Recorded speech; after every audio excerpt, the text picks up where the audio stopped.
मेरा नाम है अखिल और ये है सिटी की रामलीला।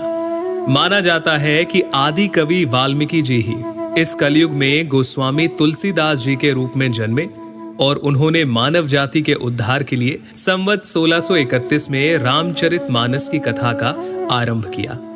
गोस्वामी जी स्वयं कहते हैं कि 4 वेद, 18 पुराण और सभी शास्त्रों को पढ़ने का फल आपको रामचरितमानस से मिल जाता है।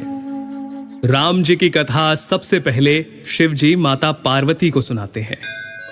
रामचरितमानस के बालकांड में आपको बहुत सारी कथाएं मिल जाएंगी, जैसे सती माता का भ्रम और उनके द्वारा राम जी की परीक्षा, शिव जी द्वारा सती माता का त्यागा जाना, सती माता का दक्ष यज्ञ में जाना और पति के अपमान से दुखी होकर योगाग्नि से देह त्यागना, और फिर पार्वती जी का जन्म और शिव विवाह।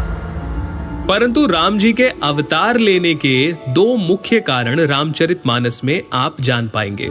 पहला, मनु और शत्रुपा का 10,000 वर्षों तक का कठिन तप, जहां वो प्रभु से कहते हैं कि हमें आप जैसा पुत्र प्राप्त हो, जिसके उत्तर में करुणा निधान भगवान कहते हैं, ऐसा ही हो हे राजन, मैं अपना समान कहां जाकर खोजूं? अतः स्वयं ही आकर तुम्हारा पुत्र बनूंगा। और दूसरा कारण नारद मुनि का भगवान विष्णु को दिया गया श्राप। तुमने मुझे ठगा है, अतः अपने किए का फल अवश्य पाओगे। तुमने हमारा रूप बंदर सा बना दिया, अब बंदर ही तुम्हारी सहायता करेंगे। तुमने मेरा बड़ा आहित किया है, इसीलिए तुम्हें भी स्त्री वियोग में दुखोगे।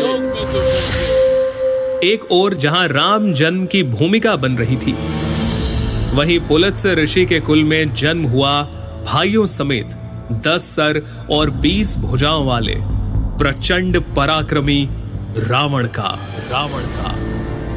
रावण और उसके भाइयों ने ब्रह्मा जी की तपस्या कर उनसे वरदान मांगा। रावण ने कहा,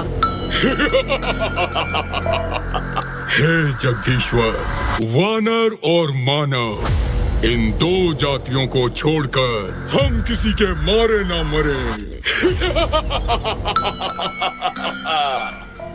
और कुंभकर्ण सरस्वती जी के प्रभाव के चलते इंद्रासन के स्थान पर निद्रासन का वर मांग बैठे और विभीषण ने प्रभु चरणों में निष्काम प्रेम का वरदान मांगा।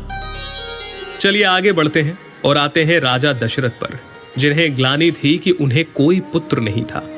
गुरु वशिष्ठ के कहे अनुसार महाराज दशरथ ने ऋषि श्रृंगी को बुलाकर पुत्र कामेष्ठी यज्ञ किया, जहां अग्निदेव स्वयं हाथ में चरु यानी कि खीर लिए प्रकट हुए और इस खीर के प्रभाव से तीनों रानियां यानी माता कौशल्या, माता कैकेयी और माता सुमित्रा गर्भवती हुईं और चैत्र मास के शुक्ल पक्ष की 9वीं तिथि को दोपहर के समय प्रभु श्री राम का प्राकट्य हुआ।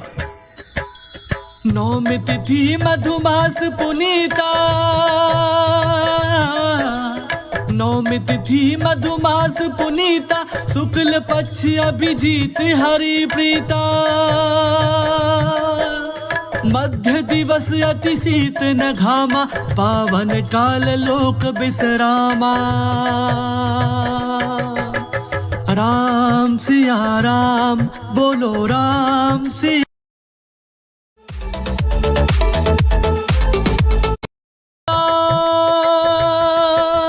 इसके आगे क्या क्या हुआ, प्रभु ने क्या क्या लीलाएं की, हम आपको जरूर बताएंगे, लेकिन उसके लिए सुनते रहिए रेडियो सिटी पर सिटी की रामलीला। सुनिए बाल कांड से लेकर उत्तर कांड तक, सिर्फ सिटी की रामलीला में।